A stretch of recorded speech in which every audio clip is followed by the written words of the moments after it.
I'm sitting here with Mr. Alva Freeman Jr. from Oak Island, North Carolina, and we're going to be discussing his father's contribution to World War II. Mr. Freeman, it's a pleasure to have you here today. Thank you. I appreciate it. Appreciate you having me. Mr. Freeman, would you please tell us when your father was born? 24, And would you tell us where he lived? Montgomery County, Steeds Community. And could you tell us when your father entered World War II? 43. He was only in about 2 years.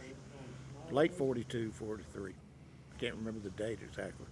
And can you tell us where he trained? Texas, at one school in, I can't remember the name. He had two classes in Texas, training sessions. And what was his position in the airplane that he flew on? He was a waist gunner, side gunner on a B-17 bomber. He flew a few times in the ball turret, flew up top a time or two, but he didn't like those spots. And he was based in and flew out of England? Yeah, they flew out of England a lot. His first set of flights were over France early in his time there.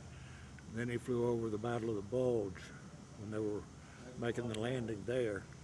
And then he flew over Germany when they were bombing Berlin out. Do you know how many missions he flew? Best we can tell, 125. Good grief. The Air Service Medal, as I was telling these guys, he's got 5 oak leaf clusters. Now, the colonel, as a retired colonel, helped me put some of this stuff together. And he said, I'm not sure if the badge is 25 flights and then each oak leaf is another 25, or if the badge and an oak leaf is 25.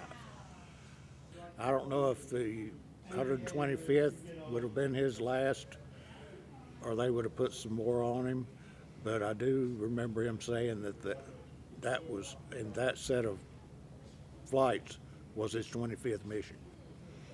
Got shot down theoretically the last one. And his plane was hit, and he parachuted out of the plane and subsequently was captured by the Germans. He did. He did tell a little story on that. Well, backing up to the plane, from what I understood, there was one guy that wouldn't jump, and the pilot and co-pilot went down with him and didn't make it. But my dad landed in a roof of a barn and got stuck about breast height. And he said, all I could do was hang there. Couldn't get in, couldn't get out. He said it wasn't long, an elderly man and a young boy come put a ladder up against the house and up against the barn and come up and help me out, get me in the house and give me some barley soup. And it wasn't long, the Germans come along and picked me up.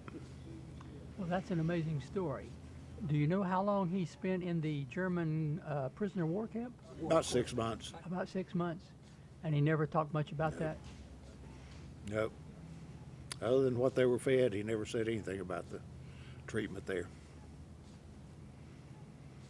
Wish he had, but I understand.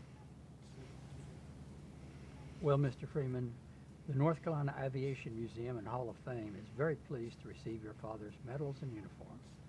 And we will display them in a place of honor, and many, many people will learn about his story. I'm sure you'll treat it well. Thank you, sir. Got a nice place here.